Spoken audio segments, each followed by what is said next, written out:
कहा ही ऐसे जाता है, जो आदमी अपनी औरत को छोड़ दे या शादी ना कराए उनको इसी लैंग्वेज से बोला जाता है। लगातार बीजेपी हमलावर होती नजर आ रही है, पुतले फूके जा रहे हैं, निंदा कर रही है और निंदा, इस तरह के अब शब्द नहीं बोलने चाहिए थे। कभी एक मंच पर कांग्रेस के सभी नेता इकट्ठे नहीं हो पाते। ये हो नहीं पाते, अब होंगे।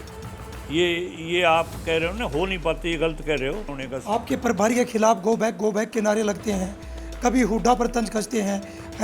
किरण शैलजा और रणदीप एक तरफ है, हुड्डा एक तरफ है। कांग्रेस के प्रदेश अध्यक्ष उदय भान सिंह ने प्रधानमंत्री और हरियाणा के मुख्यमंत्री पर अभद्र भाषा का प्रयोग करते हुए टिप्पणी की है।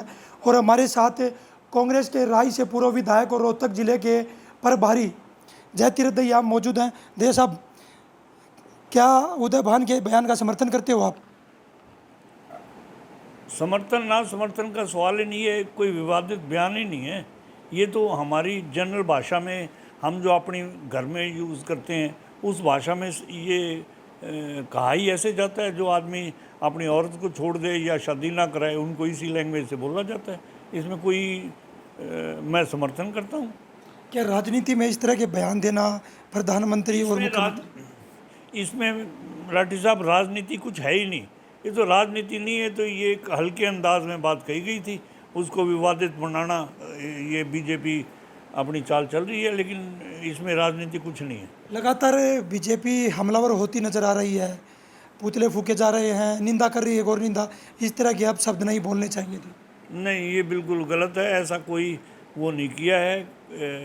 प्रधान जी ने कोई विवादित बयान नहीं दिया है, और ये बयान तो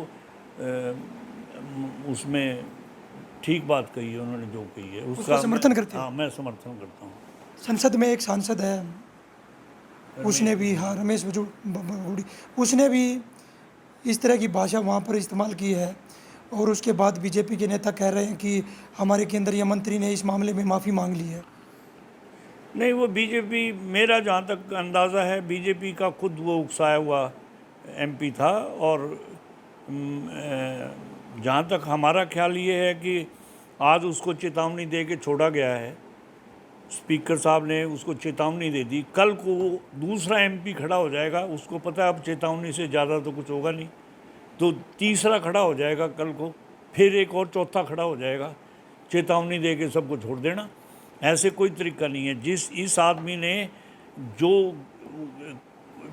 सदन की बेइज्जती की है, सदन की गरिमा को डाउन किया है, ऐसे आदमी को सदन से निष्कासित किया जाए, ऐसे आदमी पर आपराधिक मुकदमा चलाया जाए, और तब जाकर उसको, वरना जो आदमी इस तरीके से सदन की बेइज्जती करे उसका इससे कोई तरीका नहीं है कि उसको चेतावनी दे के छोड़ दिया जाए।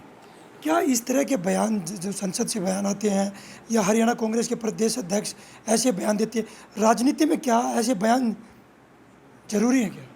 नहीं, राजनीति में की बात ही नहीं है। ये राजनीति को, यहाँ इलेक्शन थोड़ी चल रहा है बीजेपी और कांग्रेस का, ये तो एक हल्की फुल्की बात है। वो उन्होंने जो हमारे समाज में प्रचलित लैंग्वेज है उसमें उनको कह दिया कि भाई जो शादी नहीं कराता, उस जो अपनी औरत को छोड़ देता है उसको ये बोलते हैं, और जो नई शादी नहीं कराता उसको ये बोलते हैं, और तो कोई बड़ी बात नहीं, इसमें तो विवादित कुछ भी नहीं है। अब लगातार सभी पार्टियां 2024 का बिगुल बजा चुकी हैं, चुनावी मैदान में उतर चुकी हैं। क्या जिस तरह से कांग्रेस में आपसी फूट नज़र आ रही है कहीं? कांग्रेस में कोई आपसी फूट नहीं है। जब आप देख लेना, जब चुनाव का समय आएगा सब इकट्ठे मिलेंगे। सब साहब, कभी एक मंच पर कांग्रेस के सभी नेता इकट्ठे नहीं हो पाते। ये हो नहीं पाते, अब होंगे।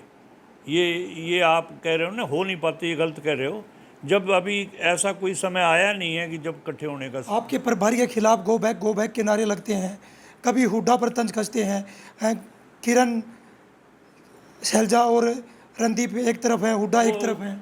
वो भी कुछ नहीं खास बात, वो शरारती तत्वों का काम था, और वो सरकार के सिखाए हुए कुछ आदमी थे जो इस तरह से उसके नारे लगाए, वरना ये कोई कांग्रेसी ऐसा काम नहीं कर सकता।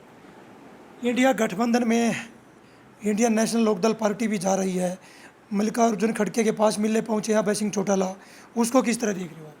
अभय सिंह चौटाला वो चौधरी देवीलाल की बहुत बड़ी पोजीशन थी। चौधरी देवीलाल उप प्रधानमंत्री रहे, अब उनके जन्म दिवस पे वो घूम रहे हैं ताकि कांग्रेस के भी बड़े नेता उसमें आए।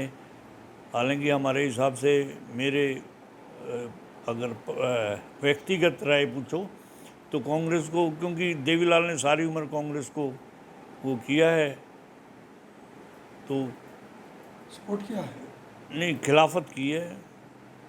तो फिर कांग्रेस के नेता पहुंचेंगे 25 सितंबर को। मेरे ख्याल कोई नेता नहीं पहुंचेगा। फिर इंडिया गठबंधन की बात करते हैं अभय सिंह चौटाला कि इंडिया गठबंधन में हम शामिल हो गए हैं। क्या गठबंधन में चुनाव लड़ेगी कांग्रेस? नहीं, अभय सिंह चौटाला झूठ बोलते हैं, वो इस गठबंधन में कोई शामिल नहीं हुए, ना ही उनको अभी तक कोई न्योता भेजा गया, ना ही उनको इस गठबंधन में शामिल किया गया। क्या जिस तरह से इंडिया गठबंधन बन रहा, क्या उसमें अगर इंडियन नेशनल लोकदल आती है तो कांग्रेस को फ़ायदा नहीं है? ना जी, फ़ायदा नहीं है। मैं तो खुद अपना बता दिया कि मैंने गठबंधन का लोकदल के उम्मीदवार से गठबंधन किया था, मैं इलेक्शन हार गया।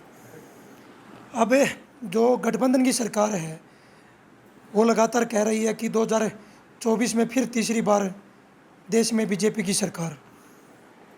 ये वैसे नारा है, असलियत में ये है कि लोग बीजेपी की सरकार से हर वर्ग, हर धर्म, हर जाति, हर व्यवसाय के लोग दुखी हो चुके हैं और इस सरकार को बदलना चाहते हैं और 100% ये सरकार बदली जाएगी और कांग्रेस की सरकार सत्ता में आएगी।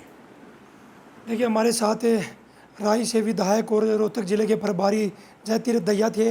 ये उदय भान के बयान का समर्थन कर रही हैं। इनका कहना है जो हमारे समाज में कहा जाता है वही बातें उन्होंने कही है। सोनीपत से पवन राठी, हरियाणा तक।